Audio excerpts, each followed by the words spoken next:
So today I'm doing my first of my transformation challenges. I've been looking forward to this for a while and I've finally got myself organised to do it. I've actually got material for 2 challenges here, but I'm only going to try and do one today and then set myself up for the other one another time. So I'm going to talk to you a little bit as I go through about some of the questions people had about transformation challenges, how they do them on the sewing bee, how wasteful that can be, and some general thoughts I have about home sewing and sustainability and so on. But I'm going to start just by talking through what I'm going to do today. A lot of this video I think will be sort of speeded up footage of me doing the actual sewing. So while I'm doing voiceovers for that, that's when I'm going to do my voiceovers explaining a bit about those kind of questions. So what I've got for today, these are both from a charity shop. These are 2 very nice gentlemen's shirts. In fact, this is from the Gap. Can you see that? Yeah, this is from the Gap. It is a size medium, for which I paid £5.50. So, you know, not super cheap. And this one is also from the Gap. In fact, I wonder if these belong to the same person. I don't know. This is also a size medium and it's £5.50. This is £11 worth of fabric. It's not, you know, super cheap. I would expect for £11 for this sort of fabric, certainly to get a metre of it, maybe a bit more than that. And in terms of usable fabric from this, it's probably, well, it's certainly not much more than that. And it may even be less. So there's that. It's not the cheapest way always of doing home sewing. Now, of course, it's different if you've got someone at home whose second-hand shirts these are, who doesn't want to wear them anymore. Maybe they've grown out of them. Maybe they've spilt something on a bit of them, whatever it is. And so you may have that. For my second transformation challenge, I've got a mixture of charity shop clothes and clothes that are mine but not really wearable, and so we'll talk about that in a minute. But it is important, obviously this is part of the challenge, even as the way they do it on the show, is choosing fabrics that will go together. And these fabrics are very much the same kind of weight, they're in the same colour family, there's a stripe and a check, you know, there's a lot of things that make you think, yeah, actually I can work with those things together.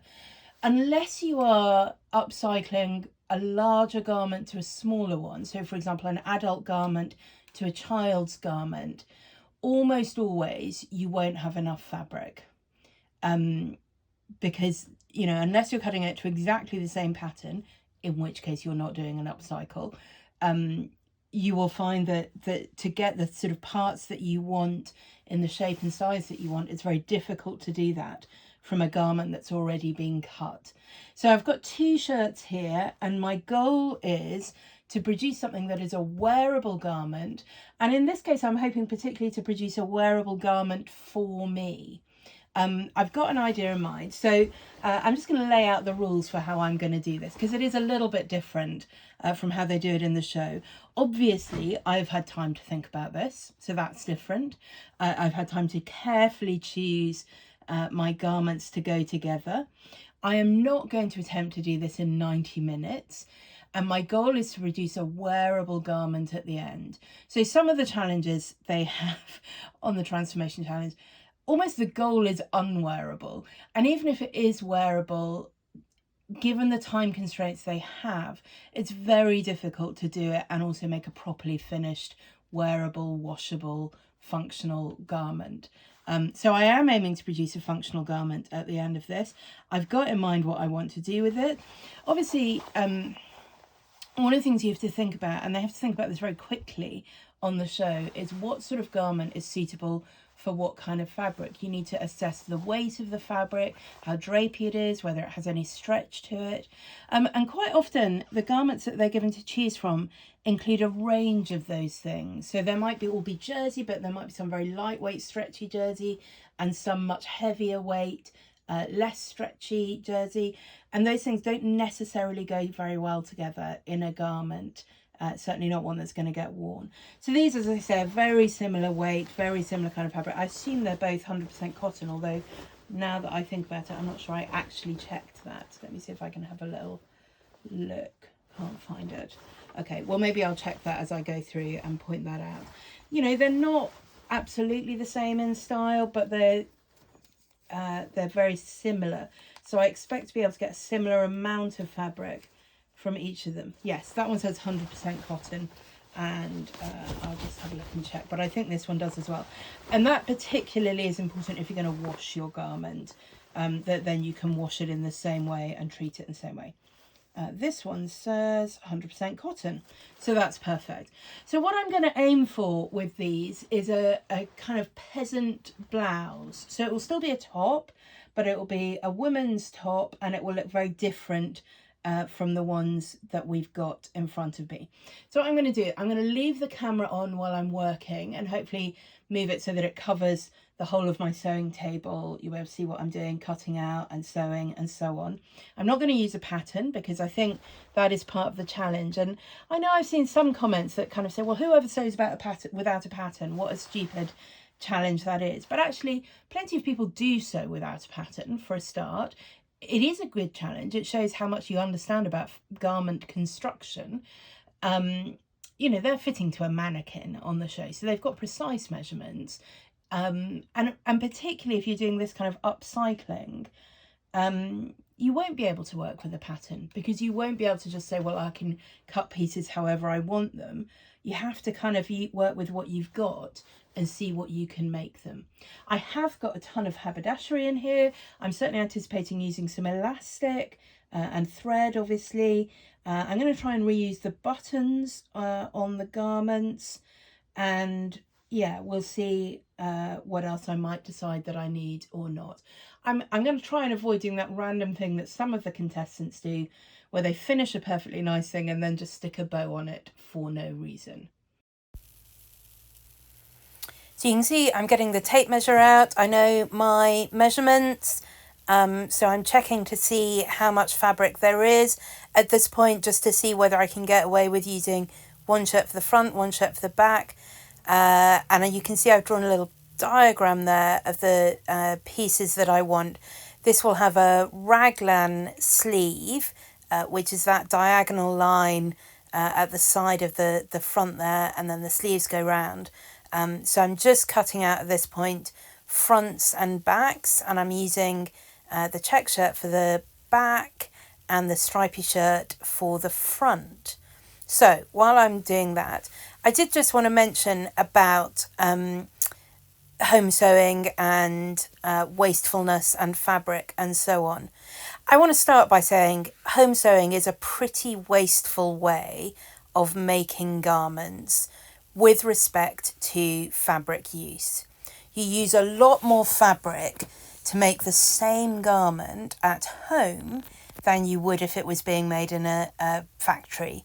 Because you're only making one of it, you can't do the same level of sort of Tetris with getting all the pattern pieces to fit really closely together. You also typically will cut much bigger seam allowances for home sewing, partly for accuracy, but also to allow you to adjust fit and so on as you're doing it. Also, of course, when you're sewing at home, you're much more likely to make mistakes. You might do a trial garment, a whole garment that, you know, maybe you'll wear or maybe you won't end up wearing out of much cheaper fabric and so on. So over the last 18 months or so, I've done a lot more dressmaking than I had for the previous few years. And I have really noticed the amount of waste fabric building up. So just in general, I want to say if your primary goal is minimizing fabric use, you may want to think twice about home sewing. Now, of course, it's possible by choosing really high quality fabric, by making your garments really well, that you may produce garments that last much better. Although, of course, it's possible to buy garments that are well made out of quality fabrics that last better. But just in terms of fabric per garment, it's not a great way of doing it. The second thing to say is obviously on the sewing bee, they are making television. Television, not well known for its sustainability and reduction of resources used and all of that kind of stuff. So yeah. So total fabric use is one question. The other question here, of course, is that these are actual existing wearable garments. I'm taking 2 garments here, 2 shirts, and only making 1 out of them. And certainly on the show, they very often take multiple garments to make 1 new garment, whether it's wearable or not. I suppose the question is, wearable garments doesn't necessarily mean garments that are actually worn. There are a whole range of reasons why garments that in theory are quite wearable actually are not being worn. If they're sitting at the back of somebody's wardrobe, if they've gone out of style, if they've got parts where it's worn along collars or cuffs where there's a stain on it. Retrieving fabric from those kind of garments to make something that wasn't being worn into something that is being worn seems to me worthwhile. Now, these were garments that were hanging in a charity shop, and I will be completely honest, I think probably the likelihood was somebody would have bought these and worn them. But there is a reason nonetheless why they'd ended up in the charity shop, and that's because they were not being worn by whoever it was at the time owned them. So yeah, transforming unworn into worn seems to me a worthwhile thing to do, even with garments that appear to be in pretty good condition. So let me just explain what I've done with the sleeves. I've drawn a little diagram of what I think the sleeve needs to look like. I've measured how wide it needs to be to go around my arm, how long it needs to go from the collar band down to the cuff. I'm going to put an elastic at the cuff, so I'm not too worried about the shape here. It's going to be quite a loose sleeve and then gathered in with the elastic at the cuff. This 10 inches here, this indicates the same size of the raglan that I cut here on the front and back pieces. So this was the piece that I cut out on the front and the back pieces, this triangle shape, and this is 10 inches. Okay, that's the pen that I've been using to mark it with. Good, well, we won't use these bits of scrap again. But anyway, this tells me that if I cut this at 10 inches and I'll cut it at this angle, then I'll have raglan pieces that will match up on the sleeve to the front and the back.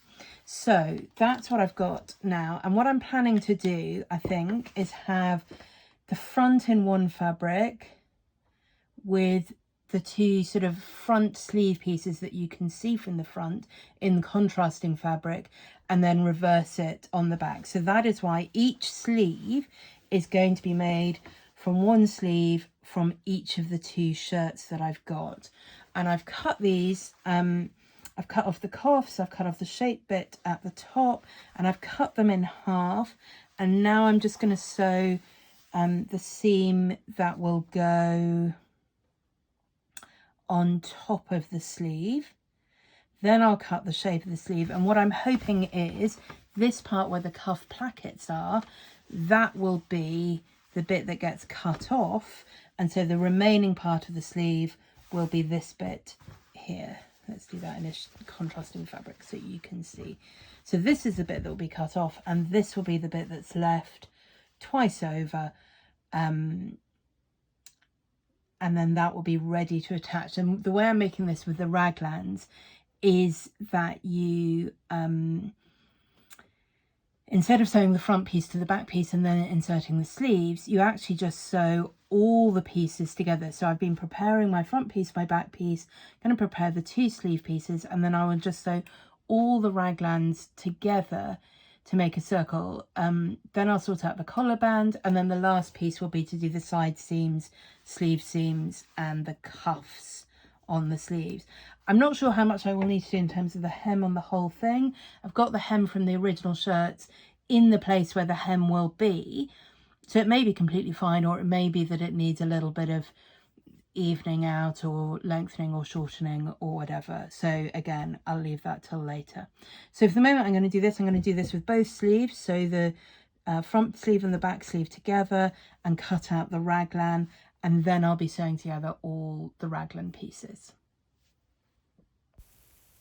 Just a further point So at about this point I charity have the whole shops thing pinned together. these days. I think and they you do can see work how it's differently gonna than go. they This used is to. sleeve, Clothes don't back, just stay on the rails there sleeve in forever. contrast colours. If they don't And get then on the other bought, side, a number of things happen. They don't get thrown away. sleeve, Clothes that are front, wearable sleeve get in sent contrast very fabric. often So I'm going to to sew other those countries, full places where they raglan might be seams worn. together. I believe that's particularly true Then I of think I will bras. probably I've never seen a bra on sale do in a some charity shop, but assessment. if I you think the whole donate thing is your bras, probably too they big at will this get point. taken. And that's one of the I've certainly reasons seen in why I Africa chose to do and other this places, I sort of believe, style of top, where part they because will I be like wearing used. it.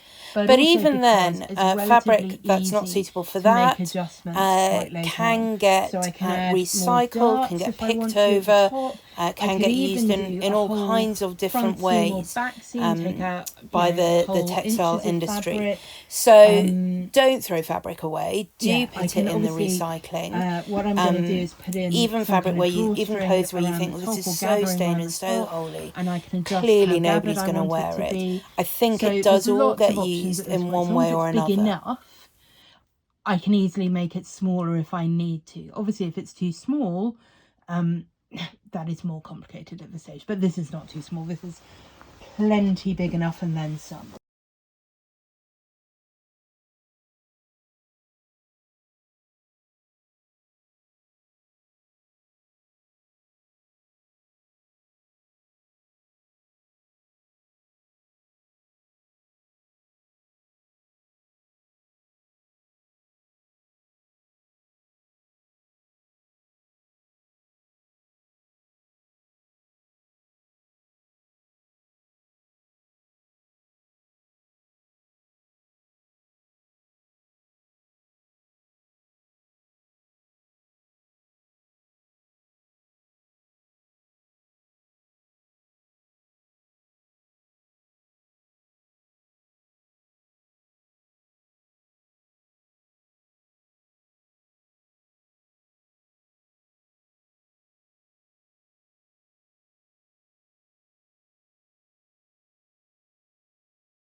At this point, I seem to be missing a certain amount of footage, and I'm not quite sure whether I just failed to record it or whether I've somehow accidentally deleted it. But one of the things that happens at some point here is that I decided to put a notch in the front neck. Obviously, there's no front seam, there's no buttons or zip or anything, no fastening down the front, but I just thought it would look nicer with a little V notch in the front. So in order to do that, I took a spare piece of fabric. In fact, it was the pocket that I cut off one of the shirts, put it on the front neck, pinned it on, drew in a little V shape. You sew along the line of the V that you want, and then you cut it on the inside of the V right to the point, cut it quite closely, and then you can sort of flip the outside fabric that you've popped on to the inside. It's called a facing, and then stitch down the facing, and you've got a nice V neck. So I finished working on the main body of the shirt. What I've got left to do is the neckband, cuffs and hem. For the neckband, what I want is some bias tape.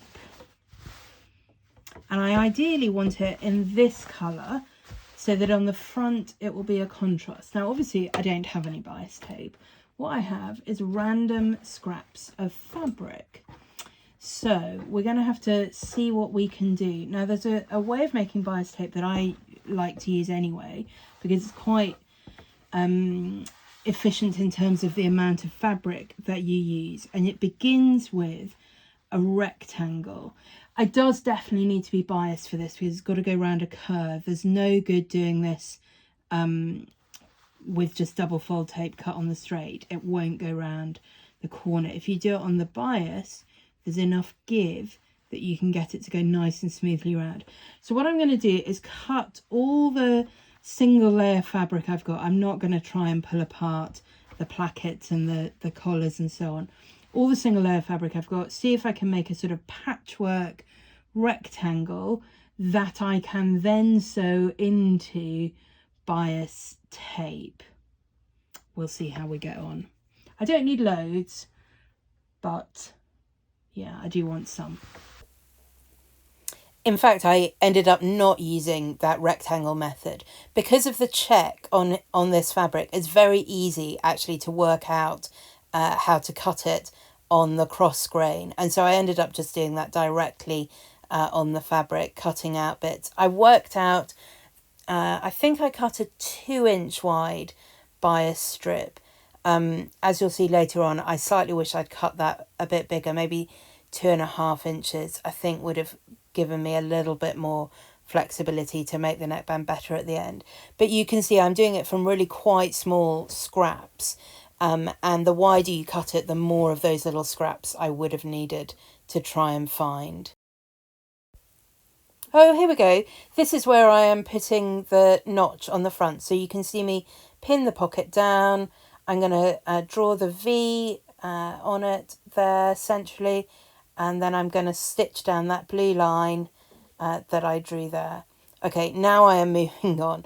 So this is where I'm starting to do the gathering for the neckband. I'm using elastic to gather, just a narrow, cheap, not very strong elastic, but it's perfect for this. Just attaching it on, and that's just going to gather the neckband. It is not going to be an elasticated neckband. The elastic is just a really easy way of getting a nice even gather, and also a sort of solid, secure gather on what is quite bulky fabric at this point and quite a long seam. There's nothing more annoying than doing a gathering stitch and then it breaking halfway through. So that's what I've done, and then I've pinned the bias tape that is folded in half, and I'm going to stitch that, and that will stitch the gathering in place so that the elastic will become redundant. And then you'll see at the end of the notch I've got extra bias tape, and that I'm going to fold over and make into a little, I mean, it'll be like a sort of tie. I don't imagine I'll ever actually tie it, but it will have that sort of effect. So I'm going to stitch the neckband on now. I'll stitch it as I've done it here, and then once that's stitched in place, you fold it over the whole seam, and then you get this sort of nice, neat neckband. That is the aim. So I've done the neckband, and I'm pretty pleased with how it's turned out. I wish I had made the bias tape slightly wider, although I was struggling to find enough to make it even at this length, and it would have been even more annoying with lots and lots of tiny sections if it had been wider.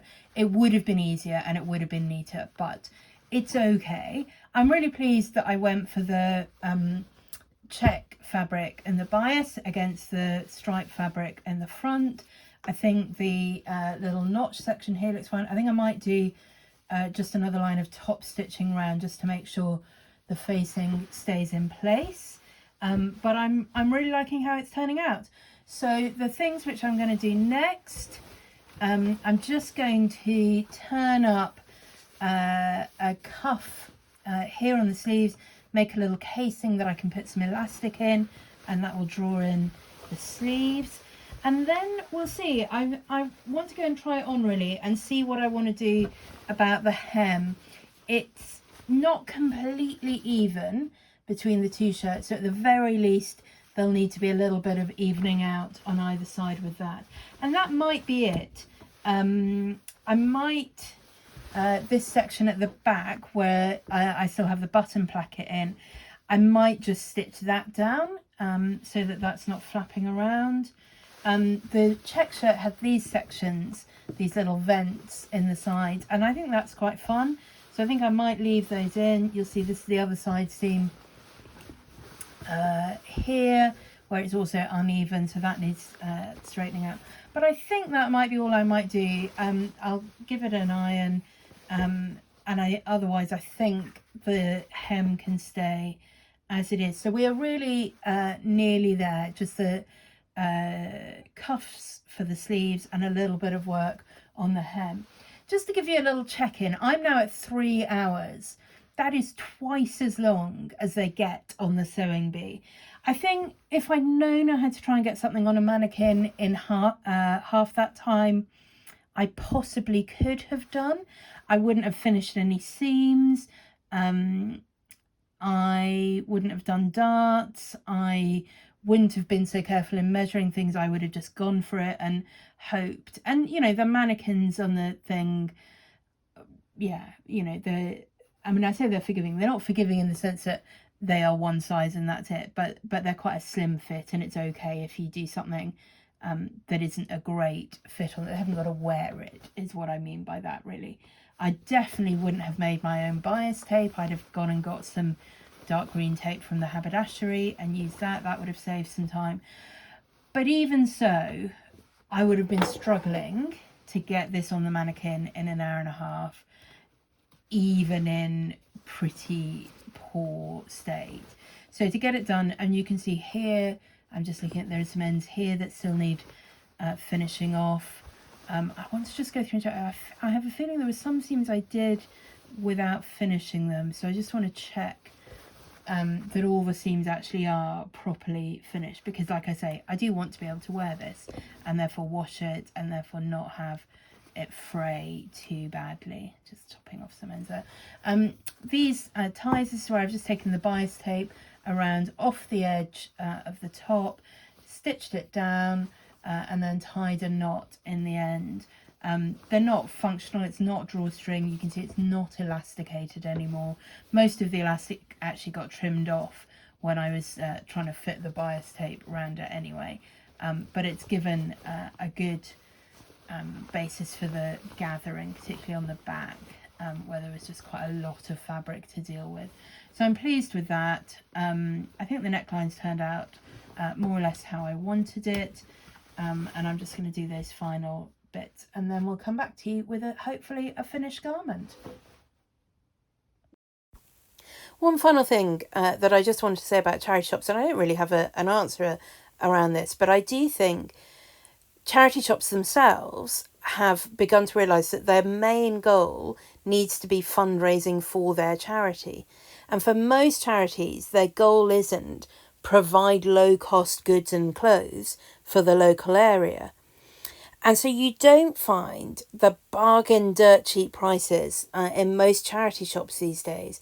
And for some of us, that's a bit annoying. For some people, that used to be a real lifeline, and it's very difficult now. But actually, I mean, you see the prices I paid for these shirts. They're nothing like full price. But also these days, people are buying those kind of clothes on eBay, on Etsy, on vintage shops, online and offline. And so these clothes can command higher prices than they used to. You know, £5.50 for a shirt, but easily £10-20 for a jacket. Charity shops are just a different thing, I think, from what they used to be. And maybe that's good, maybe that's okay, but it's worth thinking about. So this is the pile that is going to go into the quilt fabric section and be used in that strip quilt that I'm making. That's my little pile of buttons that I've saved. Obviously some buttons ended up in the finished garment. And then this is my pile that is going in the bin, and I'm good with that. That's a lot less than I normally waste making a garment from new fabric.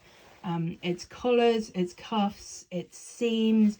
I'm not unpicking seams. It's plackets, it's little tiny scraps, it's bits that got felt tip on them, it's buttonholes, it's, you know, things that really, unless you are specifically making something that you want to show where it came from, are just not really reusable. So that's for that. That's 2 shirts worth, remember, and 2 shirts transformed into one wearable garment with a handful of buttons and a small pile of patchwork fabric. So here it is. This is the finished blouse. You can see here I've got it tied up. I'm just going to untie it in a second so that you can see, there we are, the notch. It is a little bit low cut and loose. I think it would be fine with like a vest top or a t-shirt, something underneath. But actually I also quite like it with the tie shut. Having said I don't think I'll ever tie it up. I actually think I might wear it with the tie done up quite often.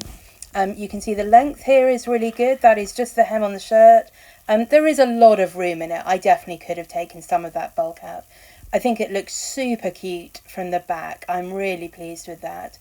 I would have liked the sleeves to be more 3/4 length, but there wasn't enough fabric to make that happen.